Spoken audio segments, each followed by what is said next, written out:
Obrigado, deputado doutor Paulo. Com a palavra, o deputado Guilherme da Cunha. Bom dia, senhor presidente. Bom dia, colegas deputados, público presente, as autoridades, convidados e, especialmente, o colega deputado Dalmo, atuante, aguerrido representante do sul de Minas, que convocou essa audiência pública para a gente poder debater as questões envolvendo a Expresso Gardênia. Chegaram até mim já diversas reclamações sobre o serviço prestado pela empresa, que vão desde ônibus que não consegue subir a serra por questões de motor, passando por ônibus com problema de ar-condicionado, falta de cinto de segurança, questões envolvendo a qualidade dos assentos, das cadeiras. E eu mesmo sofri na pele com o péssimo serviço em fevereiro desse ano, quando, em uma das viagens de prestação de contas que tenho feito para poder dialogar diretamente com a população de Minas, a caminho de Varginha, o ônibus atrasou cerca de 2 horas. E o curtíssimo tempo de descanso que eu teria após chegar da viagem e ter meu primeiro evento, ele desapareceu nisso e o cidadão que se vire, o cidadão que deu o jeito dele de aguentar todo o cansaço em razão do péssimo serviço da empresa. Mas eu acho bastante curioso a gente estar aqui numa audiência pública para debater um péssimo serviço de uma empresa.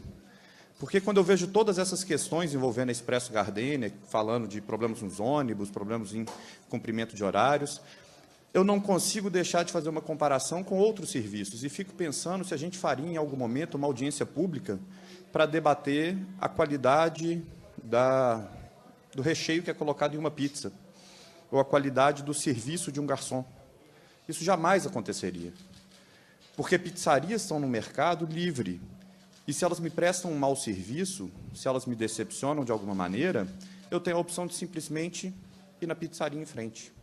E aquele mau concorrente sai do mercado, ele perde o lugar, ele fecha as portas. Mas, infelizmente, não é isso que acontece no mercado rodoviário. O mercado rodoviário não dá ao consumidor a opção de ir no concorrente, de viajar de outra maneira, e faz com que maus prestadores do serviço continuem de portas abertas e continuem recebendo o nosso dinheiro, sem que a gente tenha escolha. O modelo é ruim. A Gardênia também, mas o modelo é ruim, acima de tudo. Porque é um modelo em que só há um prestador, às vezes 2, mas não mais do que isso. E esse prestador ele não é escolhido pelo público, que elegeu aquele ali como sendo o melhor de todos. Esse prestador é escolhido por burocratas.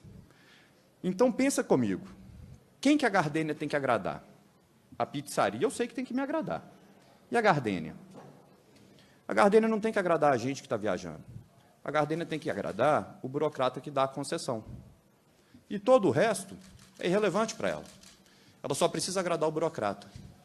Esse modelo de mercado em concessão, praticamente monopolista, desloca o foco do consumidor, que deveria ser rei, o cidadão, que deveria ser rei, para agradar o burocrata. A gente precisa mudar isso. A gente precisa abrir esse mercado. A gente precisa trazer concorrência para dentro do setor rodoviário. A gente precisa fazer com que a Gardênia tenha que enfrentar outras 15 empresas querendo fazer o mesmo destino. E que ela tenha que se sobressair por prestar um bom serviço ou por oferecer um serviço mais barato. Não pode continuar do jeito que está. Muita gente que defende esse modelo de concessão acaba falando que é importante por conta do subsídio cruzado, que é importante que a Gardênia tenha o monopólio numa linha boa, vamos imaginar um BH-Varginha, para que ela possa também prestar o serviço numa linha ruim, colocando ônibus, acesso de ônibus para uma outra localidade que talvez não tenha tanta demanda. E isso me faz pensar no seguinte, para o cidadão, para aquele cidadão mineiro, que está querendo ir de Belo Horizonte para Varginha, que interesse específico que ele individualmente tem, que exista um transporte entre, por exemplo, Riacho dos Machados e Porteirinha? Nenhum. Pelo menos nenhum que seja diferente do interesse de todos nós, difuso, coletivo, de todos os mineiros, que toda Minas Gerais seja conectada por linhas de ônibus, que toda cidade tenha acesso. Mas quando a gente parte para um modelo de subsídio cruzado, em concessão, o que a gente está falando é que, apesar do interesse ser difuso, o interesse ser de todos os mineiros, só um mineiro é que vai pagar por aquilo ali, que é o mineiro que viaja de ônibus. Esse mineiro que viaja de ônibus, ele é mais rico que os outros para ele ser apontado como a vaca que vai dar o leite? Ele é mais rico que os outros para ele ser o bolso que vai ser explorado?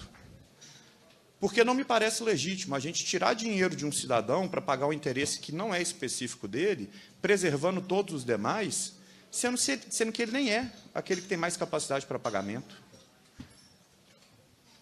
Me parece muito óbvio que, se a gente tem localidades cujo acesso só se sustenta mediante subsídios, que esse subsídio não seja pago por quem é usuário de ônibus para ir para outro lugar. Que isso seja uma decisão pública, da gente aportar recursos públicos naquilo ali. Mas que, onde existe interesse pelas viagens, essas viagens sejam feitas em regime de concorrência, com liberdade, para que o cidadão seja o foco da prestação de serviço de todas essas empresas, para que o consumidor seja o rei, para que só sobreviva no mercado quem presta um bom serviço, quem faz um bom papel.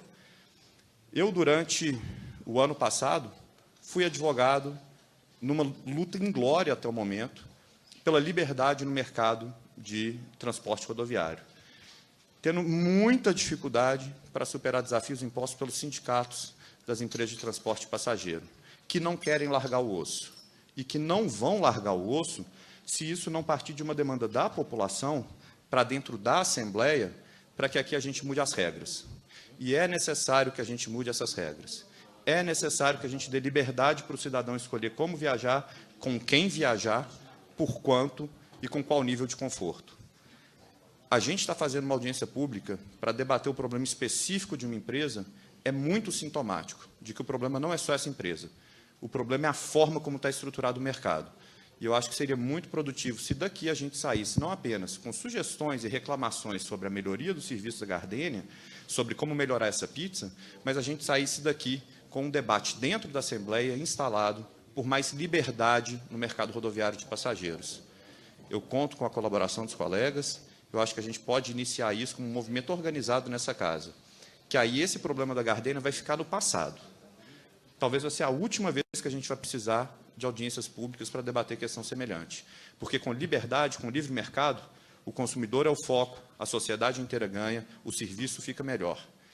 Agradeço a atenção de todos, um grande abraço. Com a palavra, o deputado Guilherme. Senhor presidente, muito obrigado. Agradeço a todos que passaram aí uma boa parte da manhã e já o início da tarde conosco, debatendo esse assunto de tanta relevância e buscando soluções. Porque mais importante do que a gente simplesmente gerar um espaço para que as reclamações sejam apresentadas é a gente também aproveitar a oportunidade de ter tanto conhecimento junto, tantas experiências juntas, para buscarmos soluções. E se uma coisa ficou muito clara aqui hoje, é que a solução passa necessariamente, por todos esses problemas que tem no serviço, a solução passa necessariamente por uma abertura do mercado, pela quebra dos monopólios, para que esse mercado seja praticado em formato de concorrência. Eu achei bastante curioso, na fala de tanta gente falando, poxa, eu queria mais opções, e a defesa do monopólio sendo feita por vozes isoladas. E quando a gente analisa quem defende cada coisa? Nós, consumidores, somos contra o monopólio, a gente quer opção. Nosso representante do PROCON, aqui na audiência pública, é contra o monopólio. Microempreendedores em toda Minas Gerais, às vezes com 2 ônibus apenas, e que querem trabalhar, são contra o monopólio. Só defende o monopólio, hoje, o empresário dono de linhas de ônibus. São os únicos que defendem o monopólio. Então, quando defendem esse monopólio, é necessário que seja feito com clareza de intenções. Porque a defesa que eu escutei aqui foi uma defesa preocupada com o consumidor, foi preocupada com a precariedade do serviço. Mas nós, consumidores, queremos o fim do monopólio, porque a gente está vivendo a precariedade do serviço hoje. A gente está vivendo a precariedade do serviço dentro da empresa monopolista. E quando tem concorrência, quem é precário naturalmente é expulso do mercado. Afinal, quem que vai, por livre e espontânea vontade, optar por viajar num ônibus que é incapaz de subir uma serra, que te deixa na beira do acostamento? Quem que vai optar por viajar num ônibus que tem água caindo do teto, ou que tem o banheiro fedendo? Ninguém escolhe viajar num ônibus assim quando tem competição, concorrência e mais opções para escolher. Mas muita gente viaja em ônibus assim, porque é obrigado, porque é monopólio. Então, quando se fala, o agente monopolista levanta a preocupação de que o monopólio é importante porque senão o serviço vai ficar precário, é mentira. O serviço é precário porque só tem um concorrente lá. Aliás, nem concorrente não é, só tem uma empresa trabalhando. Se tiver mais de uma, o consumidor escolhe a melhor. E assim sucessivamente até que o serviço fique de qualidade. Então, é necessário que a gente tenha essa clareza de não cair no argumento que é mera cortina de fumaça, de que a empresa monopolista está preocupada com o nosso bem-estar. Não é. Ouvi também uma questão dizendo que o transporte é um direito social. De fato, o transporte é um direito social. Mas isso não tem nada a ver com monopólio. E aí eu aproveito para citar outros direitos sociais. A Constituição estabelece o direito social à saúde, à educação. E a gente não tem monopólio de uma única escola numa cidade, ou monopólio de um único plano de saúde numa cidade. E são direitos sociais. A Constituição estabelece o direito social ao lazer. Será que cada cidade agora só pode ter um cinema? Direito social não tem nada a ver com monopólio. O transporte é um direito social e dentro dele existem algumas regras que, eventualmente, fazem com que ele fique mais caro, sim. Regras de gratuidade.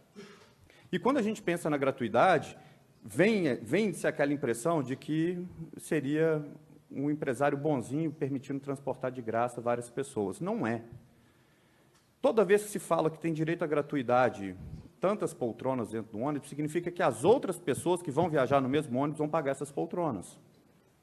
Significa que vai ficar mais caro para todo mundo, não é nem para transportar de graça aquelas 2, 3, 10 poltronas. Vai ficar mais caro para todo mundo para ter a possibilidade de transportar de graça aquelas pessoas, porque o assento pode até estar vazio na hora. E aí eu volto para aquela mesma pergunta que a gente fez na questão do subsídio cruzado, daquelas linhas que não são interessantes e que são financiadas pelas linhas que têm maior movimento. É do interesse individual do senhor João Pedro, por exemplo, que quer viajar de BH a Poços de Caldas, pagar pelo transporte da senhora Maria Rita, que é idosa e que teria direito à gratuidade naquele mesmo ônibus, ou é um interesse da coletividade?